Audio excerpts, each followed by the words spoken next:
பசுமையான குக்கிராமம் அது. அங்கே தான் விஜய் வாழ்ந்து வந்தார். அவர் ஒரு ஏழ்மையான விவசாய குடும்பத்தை சேர்ந்தவர். அவங்களுடைய ஒரே வாழ்வாதாரம் விவசாயம் மட்டும்தான். படிக்கிறதுக்கு ரொம்ப ஆர்வம் இருந்தும் அவருடைய குடும்ப பொருளாதார காரணமாக 10ஆம் வகுப்புக்கு மேலே அவரால் படிக்க முடியல. வேலை செஞ்சே ஆக வேண்டிய கட்டாயம்.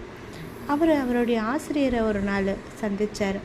அப்போது அவர் சொன்னார், வாழ்க்கை உன்னை பல நேரம் சோதிச்சுக்கிட்டே இருக்கலாம், ஆனால் நீ முயற்சி செஞ்சுக்கிட்டே இருக்கணும். எப்போ நீ முயற்சி செய்கிறத மறக்கிறியோ அப்போவே நீ தோல்வி அடைஞ்சிட்ட அப்படிங்கிறத ஒத்துக்கோ.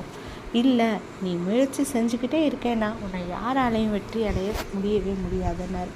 இந்த வார்த்தை விஜயோட மனசை ஏதோ ஒரு கலக்கத்திலேயே உருவாக்கிடுச்சு. ரொம்ப யோசித்தார். விவசாயம் பிரதானம், என்ன மாற்றம் பண்ணலாம், பசுமை விவசாயம் பண்ணலாம் அப்படின்னு சொல்லிட்டு பல முயற்சிகளை செஞ்சார். பல உக்திகளை கற்றுக்கிட்டாரு. இயற்கை விவசாயத்தை முயற்சி செஞ்சார். ஆரம்பத்தில் எல்லாரும் கிண்டல் தான் செஞ்சாங்க பலரும்.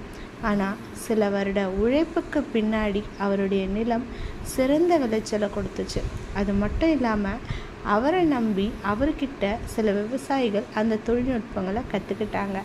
இப்போது விஜய் ஒரு வெற்றிகரமான விவசாயி மட்டும் கிடையாது, பல இளைஞர்களுக்கும் விவசாயிகளுக்கும் ஒரு முன்னுதாரணமாக வாழ்ந்துக்கிட்டு இருக்காரு. நம்ம விழுந்தாலும் எழுந்துக்கிட்டே இருக்கணும்.